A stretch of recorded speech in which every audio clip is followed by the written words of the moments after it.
Hi, hello, how are you? You're listening to I've Always Said That with your host, Brad. This is Survivor 49, episode 11. So, off the back of last week, it was a fantastic episode, The Blindside of Jawan. When he thought he was blindsiding Savannah, she got him right back. So, straight into the episode, Rizzo says he heard that Sage and Jawan were flippings, and that's when the decision was made to go for Jawan instead.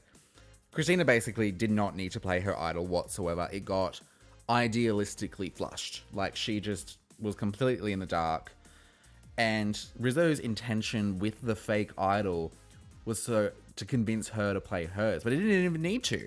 She beat him to it. She played the idol before Rizzo even had the chance. So he was like, oh, well, I'm just going to play it in front of the jury and make myself look good. And it worked. Like, he is killing it in front of the jury. I think impressing the jury is also kind of putting on a show, but then it's that fine line of not being too chauvinistic and then the jury kind of thinking you're a cocky bastard. But he is walking that line finely, but I think he is doing a great job. Sophie sits down and talks to Steven and Christina, saying she needed to take her chance to get Jawan out. And I'm like, her chance to get Jawan out? I don't think it ever would have really been that hard to get him out. But was it a good mood regardless? Yes. Steven and Christina never let her in, and this is their karma, really. They always thought Sophie was just going to be a number and tag along with them because she was a part of Hina. But obviously that wasn't the case. She finally took control and blindsided them, and the props to her, honestly. And I'm so glad she's more in the edit now because she is such a great player and she is playing a good game, and I think she deserves her flowers. Sophie also sits down with Sage, and Sage is like, you just handed her $1 million. Like, she's such an emotional player. She can't see past that. And she says to her, what hurt was that you had the biggest smile on your face.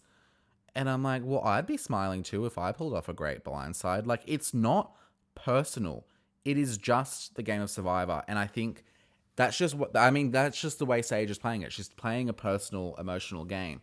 Which, it's nothing wrong with that. It's just a very hard way to play Survivor successfully.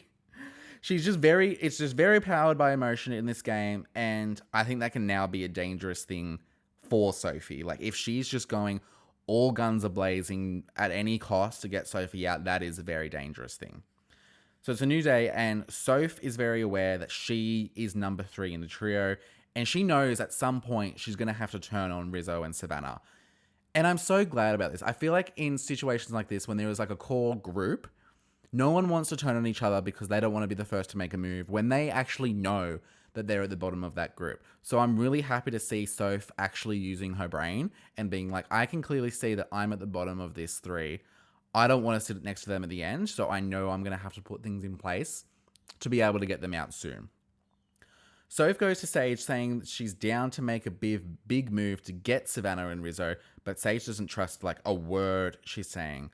But Soph is so smart doing this. Like, Sage is of course the person going to go to. She knows if it gets back to them, she's done. So like, Sage is like, oh, I don't know, but Soph's like, why would I be telling you this? Like, if you went and told them, I'm done. Like, I'm through. So I'm telling you this because I'm being serious. However, though, Sage, for some reason, has taken her focus off Savannah and now wants to go for Sophie. So I'm like, the one time you don't want to get Savannah out, when it's basically being handed to you, what are you doing? But now we get something a bit strange. A boat comes and it's time for a journey. And I'm like, I don't think we've had a journey this late into a season. One person must get on this boat and go on a strenuous journey. Keyword, strenuous. And no one really wants to go. Like, they're 3 weeks into this game. None of them are eating. They've got no energy. But Steven's like, I'll go. I can't believe they let Steven get on that boat so easily. He is clearly at the bottom. He knows he's at the bottom. And he's going to do whatever it takes to get whatever advantage that the journey's offering.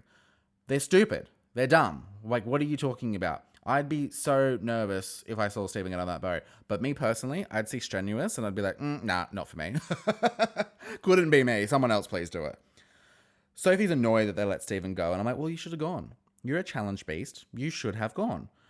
Sophie brings up Savannah and Rizzo as backups to Soph, and I'm glad they have their wits about them. They are in cahoots together to possibly, get something done.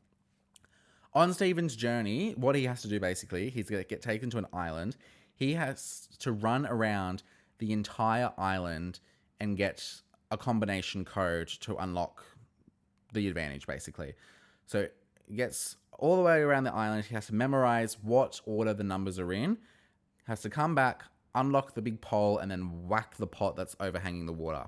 If the tide rises too high, the advantage will fall into the water and he'll be too late. Basically, he does it, and he hits the advantage, he gets it, and it's a blocker vote. Not a stealer vote, not an extra vote, a blocker vote. I'm like, right.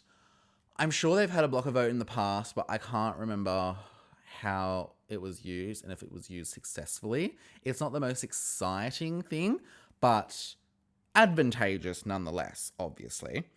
Steven gets back to camp, and he tells them the truth. He doesn't say what advantage it was, which is what I would have done. I think you get to that point and you want to instill a little bit of fear. You're on the bottom, you've got nothing to lose. You'd be like, yep, I've got an advantage. What is it? Wouldn't you like to know?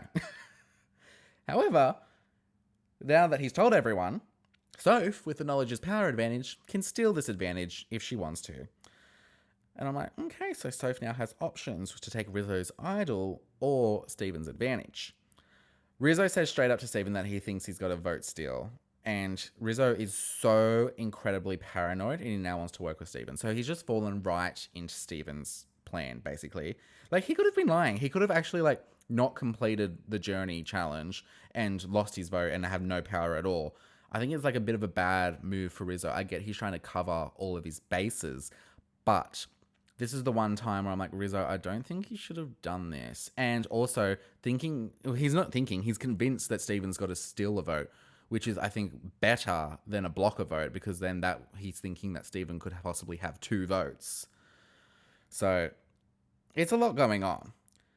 It's challenge time, and Steven does a Jeff impression explaining the challenge, and it's so cringe. I hate it. This is the stuff that's I don't want to say ruining the season, but it's what's being remembered from this season and makes people not like it, when actually the gameplay is exceptional. It's just this kind of cringe, stuff, and I'm not loving that. Basically, it's a stacking blocks challenge, spelling immunity. You're attached to a rope, and when you walk, the stack will spin. So basically, you don't want to walk too fast, otherwise your stack's going to spin and fall over. The reward as well, they're playing for reward. Spaghetti, yum, love me some spag bowl. But it's literally such a boring challenge. Soph was the only person to drop the stack. Nobody else dropped the stack and spun out during this challenge. Nothing else happened. Steven gets it in his first attempt. Nobody else drops. I'm like, are you serious? This is actually so boring. I don't think they'll be doing this challenge again, and for good reason. Steven gets immunity, and he gets to choose people to join him on reward as well. He chooses Christina, and I'm like, obviously. He then chooses Rizzo, which I'm surprised about. But I mean, Rizzo's come to him wanting to work with him, so great opportunity for Steven to bring Rizzo on along, give him some food, fatten him up, and maybe convince him to work together, Rizzo wants to build trust with Steven and Christina and find a common enemy. I'm like, that's a good way to go about it. He wants Yellow Sophie to go home. Christina agrees, but she actually wants Savannah out. She has this vendetta against Savannah on a personal level, and I'm not really understanding why. It's just the way she conducts herself, apparently. But I haven't really seen it, but anyway. Sophie, and Sage talk about flipping on Savannah. Sage isn't for it. She's focused on revenge for Jawan. And I'm like, bro, that's not good gameplay. You've been wanting to get Savannah out this entire time. She is a legitimate big threat. So is Sophie. But this is what you've been working towards and your target. And now you're focused on revenge. So I don't know how that's going to go. Savannah, Sage, and Soph then say that they're going to vote for Sophie. I'm like, right, okay. Sophie pitches Savannah to Steven and Christina, and voting for Sophie could allow Steven to save his advantage for another round. So if it's a unanimous vote for Sophie, then he doesn't really have to worry about using his advantage. If the vote's on Savannah, then it's going to be more of a split, so he might have to use his blocker vote. He's thinking. Good boy. Sage, Rizzo, and Savannah are targeting Sophie. Steven, Christina, and Sophie targeting Savannah, leaving Soph in the middle. That's the kind of vibe that I'm getting before they head to Tribal. At Tribal, it's pretty standard, besides Christina basically saying that she hates Savannah. And I'm like, what the fuck? Like, what is going on between these two? Oh, also, no, sorry. At camp, Christina goes up to Savannah and she's like, so let's like work together. Like, what's the go? And Savannah's like, well, who are you voting for? And Christina's like, oh, I don't know. Oh, was this the episode before? I can't even remember, but I'm going to talk about it again. And Christina just not being able to answer and flubbering around with her words just makes her look so guilty. And I'm like, well, that was never going to work, was it? Back to Tribal, sorry.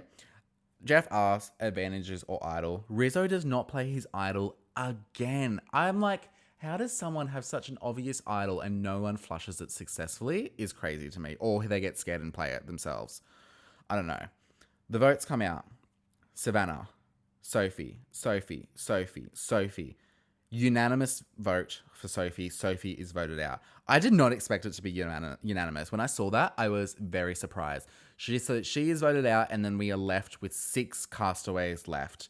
Steven, Christina, Soph, Rizzo, and Savannah. Only 6 people left. I mean, the 3 front runners for me are obviously Soph, Rizzo, and Savannah. I think Sage could actually make it to the end. She could still win this, I think. Steven, less so, and I don't think Christina has a shot at this point. I mean, not as an exciting of an episode as it has been, because it was a unanimous vote, but next episode, I believe, is the last time Soph can use her knowledge as power advantage, and it is also the last time Steven can use his blocker vote. Rizzo's got up to 5 to be able to use his idol, so he's got like that little bit more leniency. But if Soph steals his idol and then uses it 5, then she's guaranteed 4. So I think she could make a break for the win here, and I'm very excited to see. I love Rizzo, but if he gets his idol taken away from him successfully, that's going to be great television. I cannot wait for that. Let me know your thoughts on the episode. What you think? What you think of Sophie going home unanimously, and who you think is going to be next out? Remember to like, comment, subscribe, share with your friends. Follow us on Instagram and TikTok at I've always said that pod. Please review the channel. It means a lot to us here. This has been Brad for I've Always Said That for Survivor 49. Thank you. You're welcome. Love you. Bye.